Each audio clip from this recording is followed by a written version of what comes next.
Hi guys, welcome back to Chic. This is Dustin, and today I'm going to talk to you a little bit about Facebook and Facebook development and that kind of stuff. So today as we look into Facebook, I want to talk about being a developer, doing open source and that kind of stuff, and even Facebook's philosophy right now on their developers and their open source projects, as well as some of the cool projects out there. So I've been developing on Facebook since 2005, believe it or not, when I signed up with an alumni account, being a few years out of college, and I was able to get in on the ground floor and start developing way back then. One of my biggest projects I worked on that was a big success back in the day was a connector between WordPress and Facebook, since those were the two main platforms I worked on. And some of that code is now built into some stuff that's out there. So this is something that's really near and dear to my heart. I've been a Facebook developer for a long time. So first off, I want to introduce you to the developers page in Facebook. It's at developers.facebook.com. You can sign in with or sign up with your Facebook account, and then some of the stuff you'll find here, of course, is like automatic login that you can build into your products, which is kind of what we did with the connector. It would let you log in and connect your logins at Facebook and WordPress, and then your comments would go back and forth between both sites. It's pretty cool. Sharing on Facebook, which is built into some of the stuff we did.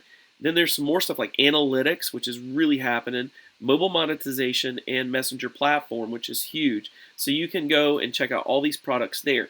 That's the first thing, but that's not really the most exciting thing that's happening.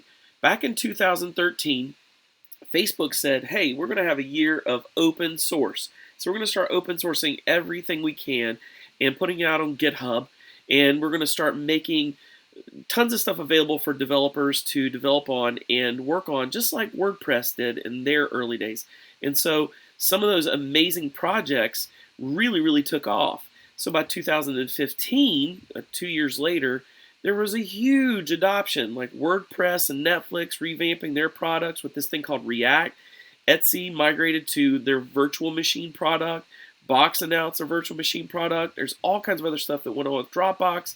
And the next thing you find is that there's this huge takeoff in the Facebook platform open source group. So this is at code.facebook.com/projects/ right now I'm in Android, but it's for all of the different ones: Android, iOS, web, backend, and hardware.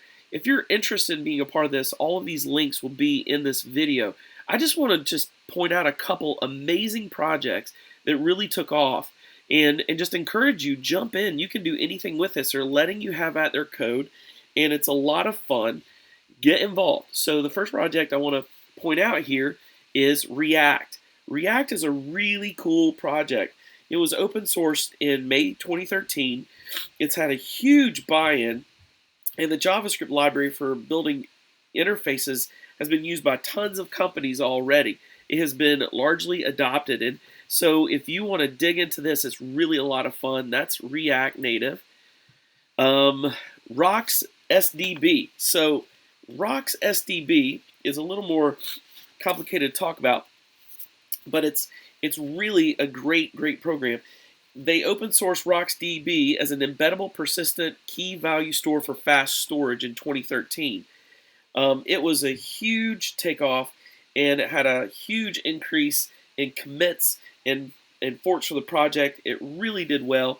And so anyways, I want to just encourage you to check out RocksDB, the database program. So that's a great one.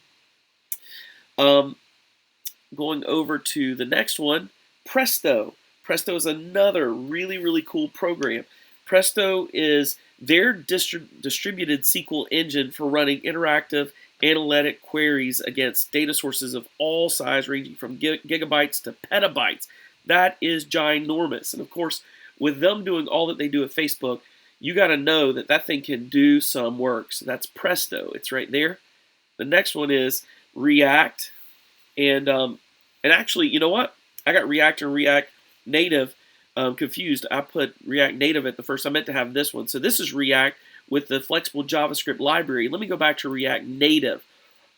It's a framework for building native apps with React. I said that backwards. So React is a JavaScript library for building user interfaces, And React Native is the framework for building native apps with React, and it is really, really powerful. Huge adoption, a lot of great stuff for iOS and Androids. There's a lot of ads apps and whatnot. It's really good stuff. Both of those are cool. And then HHVM. HHVM is Hip Hop Virtual Machine. And this is really cool because it's their virtual machine and web server project that they open sourced in 2013. And it builds on the HPC compiler that was released way back in 2010. In the past year, they've seen such an increase on the number of commits and forks in this project. It's unbelievable. So this is most commonly run as a standalone server replacing Apache and mod PHP. It's designed to execute programs written in Hack and PHP. It is really, really awesome. It's been really bought into, and like I mentioned in the article before, some big names are already using this for their virtual machine appliance. Tons more projects in there, guys. You just got to dig in and check them out. All this stuff is open source.